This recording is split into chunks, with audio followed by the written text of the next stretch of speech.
And now let me show you some recent headlines from Britain. Coal power stations fired up. Customers paid to cut energy use. UK faces worst and longest recession in G7. Prince Harry details physical attack by brother William in new book. Do you see what they're dealing with? A power crisis, a recession, and endless drama in the royal family. And yet, when their national broadcaster, the BBC, chooses to make a documentary, this is the subject they pick. India, the Modi question, that is the title. It talks about India's Prime Minister Narendra Modi. This documentary has triggered sharp reactions. I'm sure you've heard about it. Many of you asked us to take this up on Vantage, and here we are. Let's begin with an introduction of the BBC, the British Broadcasting Corporation. It was launched in the year 1922 as a mouthpiece of Imperial Britain. It's a public service broadcaster. It runs on taxpayer money and it operates under a royal charter. The last few years have been tough for the BBC. There's a cash crunch, job cuts, and a growing list of controversies. They lied to get an interview, that famous interview with Princess Diana, the one where she talked about her failed marriage to now King Charles. The BBC had to apologize for that interview, for deceiving Diana to get a scoop. And as we speak, the BBC chairman is being investigated. What for? Conflict of interest. Richard Sharp is the BBC chairman. He's said to have helped former Prime Minister Boris Johnson secure a loan worth $900,000. Sharp says there was no quid pro quo. And I won't get into the case. This was just to show you what an illustrious record they've had. Now to the documentary they've done.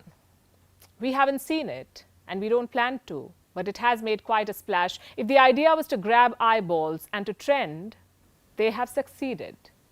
But at what cost, we ask? The documentary purportedly talks about the 2002 Gujarat riots and implicates the Modi government. He was then Chief Minister of Gujarat, the state of Gujarat, in 2002. This documentary is the BBC's opinion piece.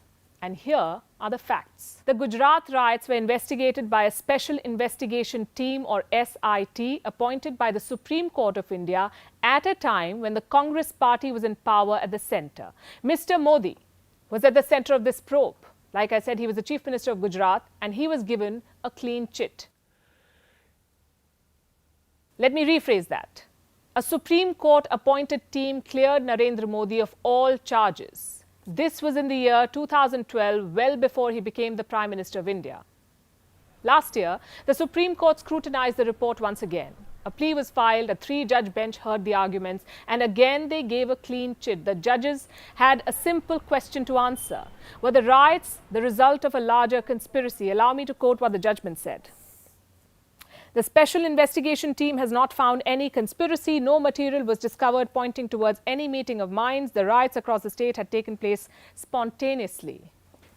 India's highest court has said this, and I will not dwell on it anymore because none of this is news anymore. Only the BBC thinks it is, so they've dedicated a full show to it. And it has generated a response. UK Prime Minister Rishi Sunak was asked about it. He said he disagrees with the characterization. Does the Prime Minister agree with his diplomats in the Foreign Office that Modi was directly responsible? I'm not sure I agree at all with the characterization that the honourable gentleman has put forward. The US State Department was asked about it. It says it hasn't even heard about the documentary. I'm not aware of this documentary that you point to, but what I will say broadly is that there are a number of elements that undergird the global strategic partnership that we have with our Indian partners. There are close political ties, there are economic ties, there are exceptionally deep people-to-people ties between the United States and India. But one of those additional elements are the values that we share. Well, what about India's response? New Delhi decided to ban the documentary. Now, we're not sure how effective a ban is in this day and age and how advisable it is in any age. But a better way, we say, to counter this propaganda will be to set the record straight and reclaim the narrative, which is what we hope to do through this show. Meanwhile, if we may, here's a Republic Day gift from India for the BBC. A list of suggestions for the BBC for their upcoming documentaries. Number 1, the Kohinoor and the colonial loot. Number 2, an outdated monarchy and unhealthy obsession with the royals. Number 3, racism in 2023.